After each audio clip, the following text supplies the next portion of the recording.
What's up? It's Way Up with Angela Way Yee. Up. I'm here with Mano. New Mano. Known for his style. Yeah. You know, it's Fashion Week. Yeah. And we got Nadeem Waheed here from Daniel's Leather. What's up? I'm good, Angela. How are you? I'm amazing. Thank you for asking.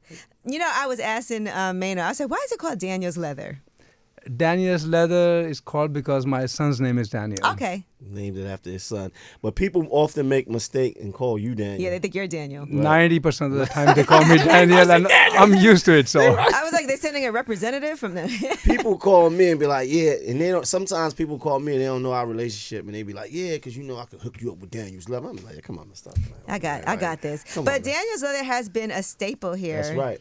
In New York City, when people are traveling here, they're always like, I'm going to, like all the time, I'm going to Daniel's Leather. So it's not easy to establish yourself in the way that you've managed to do it. So we would love to hear the story about how Daniel's Leather has become a staple in New York. We've seen Nas, we've seen Davido, Ghostface, there's a Mano Sherling that people are always asking for, Sexy Red. I mean, everybody, you name it, Monica, they've been to Daniel's Leather, they've worn Daniel's Leather, they've had custom things done, but it's not an easy space to be in. yes, it took a lot of time and effort to get here where we are, but it's the love that New York basically showed us, and then went from New York to everywhere else. But with friends like Mano, you cannot go wrong. Mm-hmm. So I'm blessed to have a lot of good people in my life, a good team behind me. So it's a recipe of success when you have all those things in a perfect alignment. Now, you first came here from Pakistan, is that correct? That is true. All right, so how long ago was that? That was a long, long time ago. I thought I'm going to be here only for 18 months, finish my master's in environmental engineering, and then go back. I got my master's and never went back. And that's such a change in what it is that you do now. When did fashion become what you knew was going to be your lane? I think I always had like a good eye for coordination and good taste, but it was more accidental than anything. One of my friends had bought like 100 coats from Pakistan, and he was unable to sell it.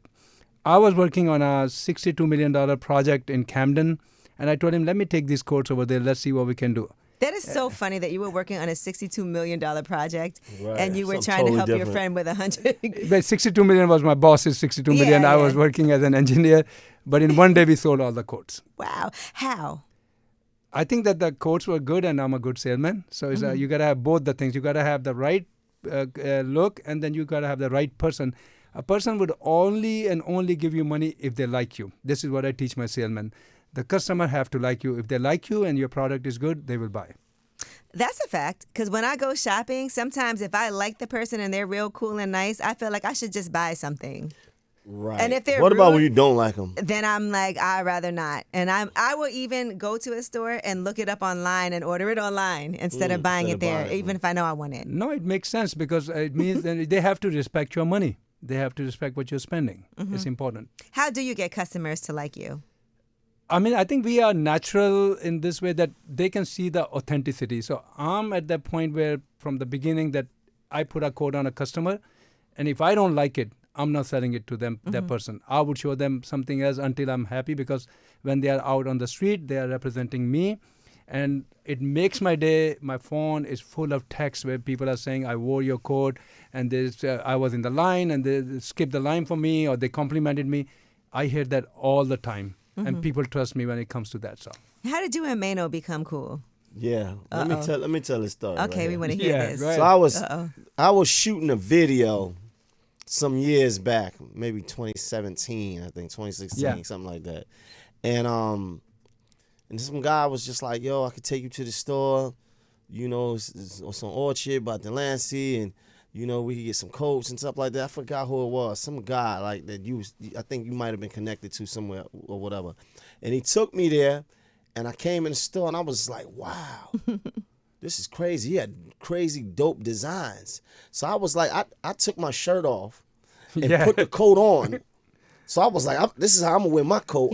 You were shirtless? Yeah, shirtless. all tattoos everywhere. Yeah, then put the coat on, and I was talking crazy in the camera, and it went viral. Yeah, so the coat was a beautiful coat. It had taken us a lot of effort to come up with it, but nobody was noticing it. Then he wore it, and I think he put it on his Instagram. Yeah. And I still remember it was like 9 o'clock at night. I had some meeting in Bronx. I was on Bruckner Boulevard going towards FDR. And I had 2 phones with me. And every second my phone is ringing like crazy. I'm like, what is going on in New York? I cannot read the messages, but I can. And that was all because of the video that he posted. Wow, a viral moment like that. This is his power. Yeah. People love him. Yeah.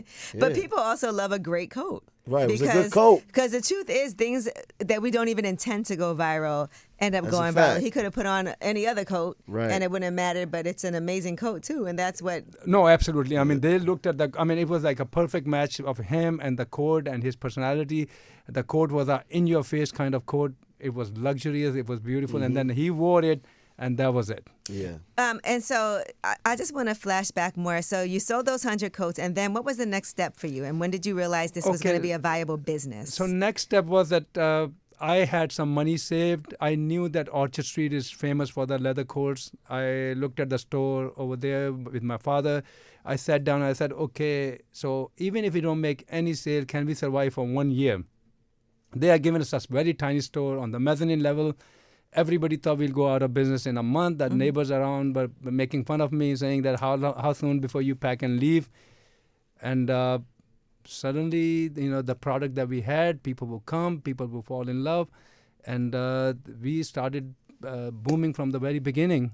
How did you get people to come? Because I think that's hard. I get these messages from businesses all the time. Like, I have this amazing business, but I can't get people to come here. How do I get them to know about it? Well, if you go back at that time, it was a different story because what year is this about? This is, we are talking in 1990, 1988, 89, 90, around 92, 91, 92. So we had a lot of stores on Orchard. We had like about 50 stores on Orchard. But we were different because from the beginning, my goal was I'm not going to be like what all the others. They had a mentality that whatever one is selling, that's what everybody else is selling.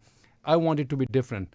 And the New Yorkers are smart people. They can see through the BS right away. So when they saw our product, our designing, and the size patterns and everything, it was mostly word of mouth at that time more than anything else. Right. And the thing is about us, too, is that we don't want what everybody else is selling. You want something that other people don't have. You want to be the person that puts something on that is like, dang, where did you get that? I've never seen that. You see what she just said? This is the text that I get every day so many times from so many people. So I want something that you're nobody channeling else them. has. Yep. Yeah, And it's interesting. I'm sorry, Ange, that because on the block that you on, there's a lot of other stores who have, coats, leathers, furs, and stuff like that. But you guys stand completely out.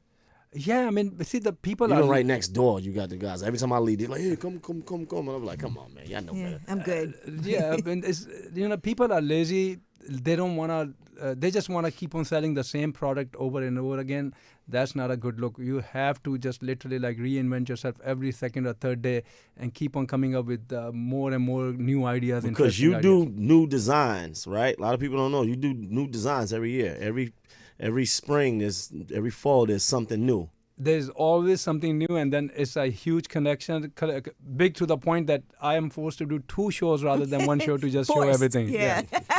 Nadeem, who was designing for you early on when you guys first decided we're going to get this store? Where did you get your product from? Like, how does this work? The product, I mean, look, every item comes from a different country. So, like, Pakistan is very famous for the quality of leather. So the leather would come from Pakistan. Greece is very famous for their minks. So the minks would come from Greece. The foxes are the best in the Scandinavian countries like Denmark. So the foxes would come from there. Chinchilla is very good from Poland or Hungary, basically. So chinchilla comes from Hungary. So it's like so many different countries that are involved until the final product. The snake skin is very good in Indonesia. So that comes from Indonesia. So shearlings are very good in Turkey. So they come from Turkey. So I love a shearling. Yeah. And so do you, Mano. Absolutely. Oh, he got some really good ones. Yes, I do.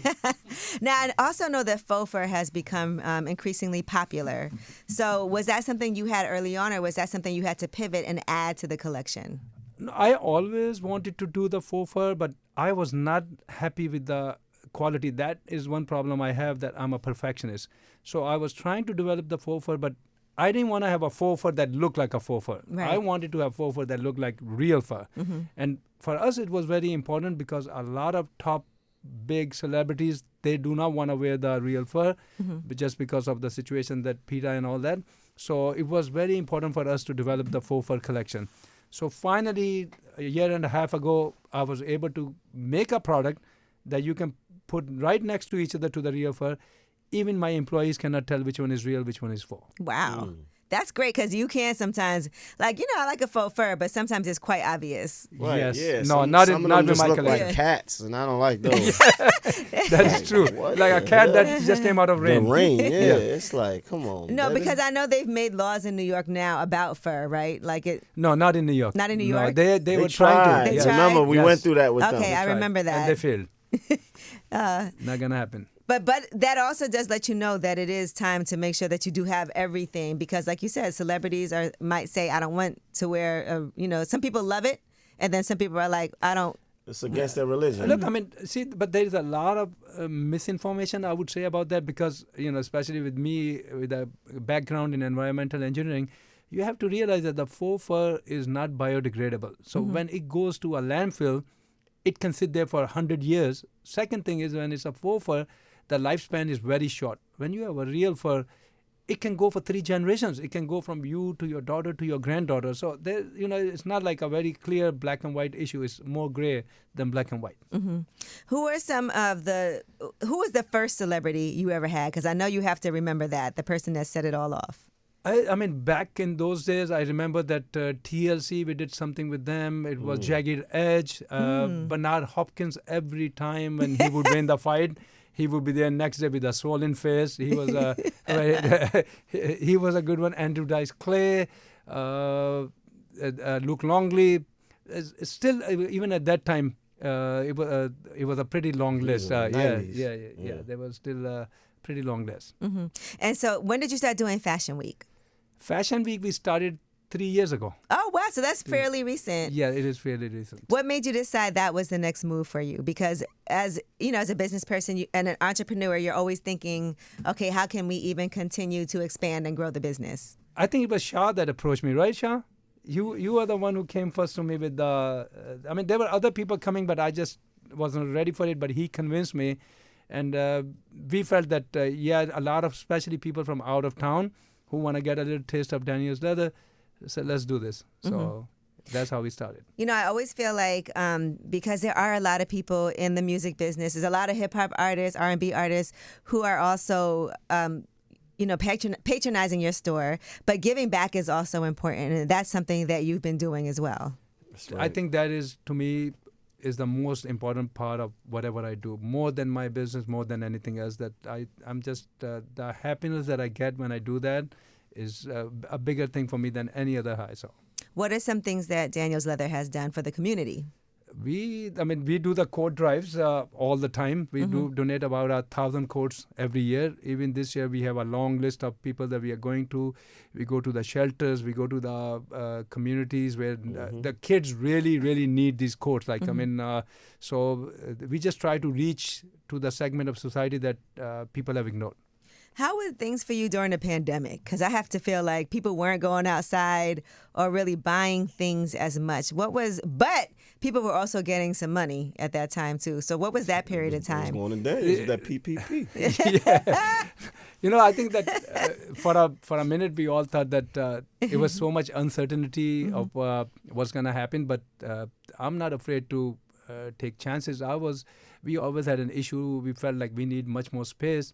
There were 2 beauty salons behind my store, and at that time it was a good time to make a move. So we bought them out and expanded the store.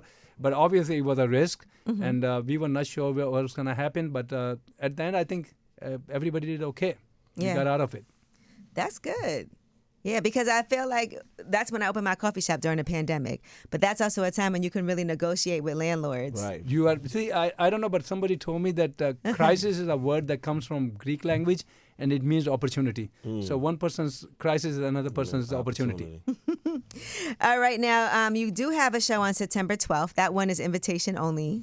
Yes, that one is invitation only because we were trying to have what we call organized chaos. Like the other show that we have is more vibrant, more powerful.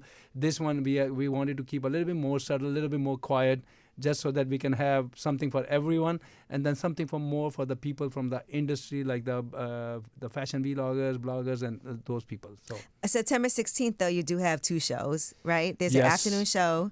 And that one is for people with disabilities, kids, and a family show. that is my favorite show out of all the shows. So all these people, when you see them, Angela, you're gonna be just so much in awe of how they are so brave, and it's like nothing affects them, and actually they look like more happy than us, and they're so full of life, and they are achieving so much, and I wanted to highlight those people.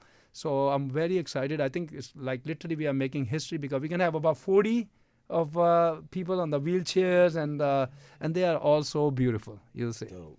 And I know you've been working with like Cardi B. You work with LeBron James to do giveaways and things like that. Those are the things that really warm my heart too. Yeah, I think that the 2 big ones that we did, the biggest one was with LeBron. Their team had contacted me, and I had gone to Ohio for his project.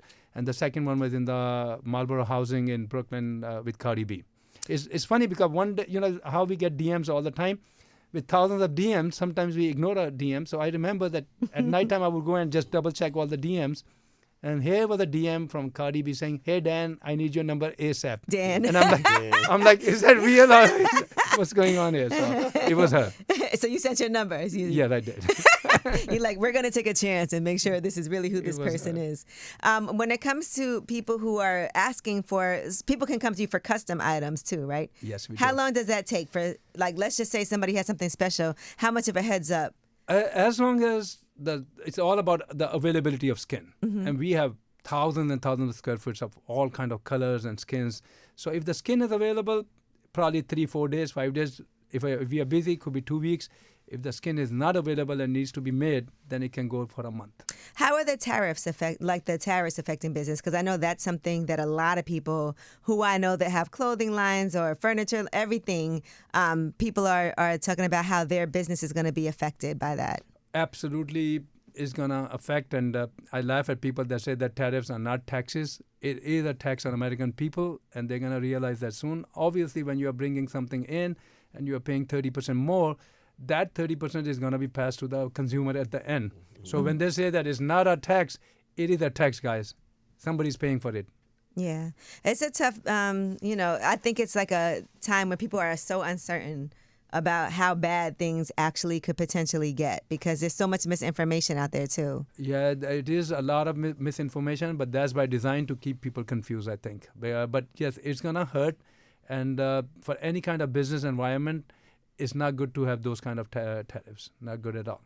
How have you had to change your business from, like you said, when you first started, it was such a different landscape. We didn't have social media. We didn't have like Google reviews or even like Yelp and things like that. It was word of mouth. But now it's different, right? Now you have influencers. You have somebody like Mano that could throw something on and post it on social media, and everybody has a chance to see it.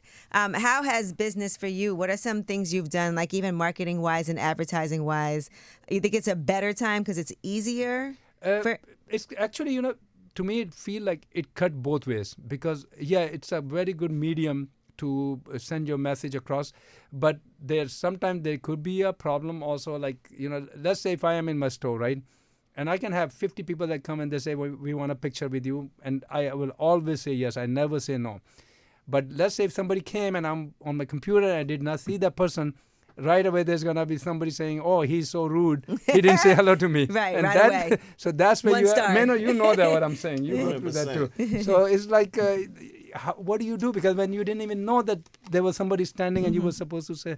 So that's where it bothers me a little bit. But otherwise, I think that if you use the social media correctly, it is the best way to reach your consumer. How is it when celebrities want free things? Because that can't be easy either. I can imagine how many calls you must get of somebody saying, I have this Or when event they coming don't up. send stuff back. Or I want to borrow something. I don't want to purchase it. Or they send it back stained and things like that. How do you handle that? One, I can give you 2 stories. I'm not going to mention names of somebody really, really, really big. So normally I send people when they need something, or they send people. But I was on my way to the place where she was staying, and I said, okay, I'm going to go myself. So I had this a beautiful long coat that she wanted, and we were through the medium channel in between. I was like, either you buy, and if you're not gonna buy, then I would need a post and tag. And she said, oh, she cannot commit to that. And I said, then it's fine. And I took my coat and I went back. I did not give it to her. She remembered that coat. And after 1.5 years, she was making a music video, and somebody from the team said that they want to buy that coat, and they paid literally double than what it was originally. Wow. She could have had it. Could have had it early. And there was another time when somebody was just being difficult, and I told them, I said, because I'm a very humble person, but at the same time, I told that person, I said, look, at the risk of sounding arrogant, because I'm not arrogant at all, there are about maybe like 2,000 celebrities in America, but there's only one Daniels Leather. So if you don't work with me, I'm not losing anything. That's fine. Talk your Okay, you know what I'm Nah, saying? All right, well, that's it. It's a gift and a curse when people can access you directly. It's great because you can cut right to it and get things done fast, but then it's also like a lot of, a lot of, it's just too much sometimes That going is on. so true. Yeah. That is so true what you're saying, Angela. Yeah, people Absolutely just true. reaching out, like asking for things. Too accessible. Sometimes people who also might think that they are, and not to sound rude, but since you said some rude shit, I will too. Sometimes people think they're bigger than what they are. That's right. All the time. That's right. All the time. That's right. All the time. And they'd be like, I'm about to do some content and I just want to You get... ain't doing shit. No, Yeah. and honestly, I love and I respect that correction officer, that bus driver. I have more love for those people. Correction officer every now and then when I she love got that little them more movie. because Okay. I have respect for their money more than anything else. Right, because they're going to come in there, they're going to pay. They're not going to try to... No sense of entitlement. That's Right. right. There we go. Well, listen, thank you so much for joining us. This is actually for our Wealth Wednesday. I love to hear about how you came here, did a full-on change in what it was that you came to the United States thinking that you were going to do. You now have quite a successful business that's been around for 40 years, almost 30 years? anniversary. This is 30th anniversary.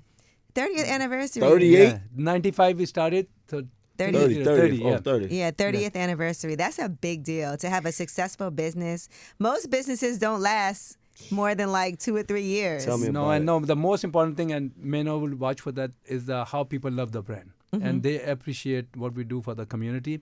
Like I said, that is our most important. I hope that, I'm already at 1,000 coats a year.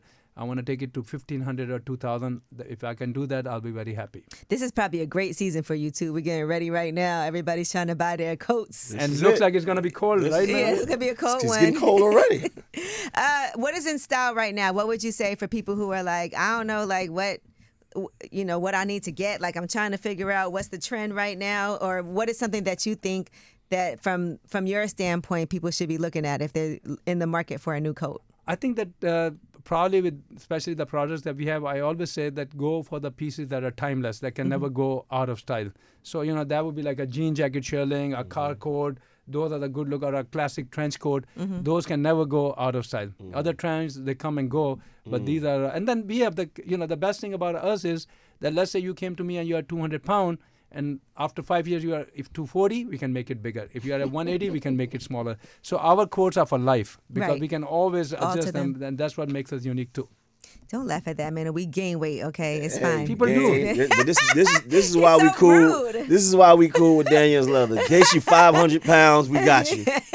500 200 pounds, we put got two you. coats together.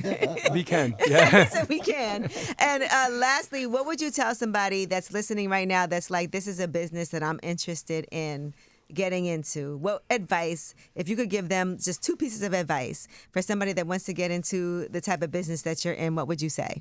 I mean, I have this 1/3 rule. I say that for any business to be successful, it is 1/3 talent, 1/3 hard work, and 1/3 luck. So those 3 things you need to be a complete run a complete business. But also important, do not do what everybody else is doing and say, okay, I'm going to sell this thing cheaper, but I'm going to make the same thing.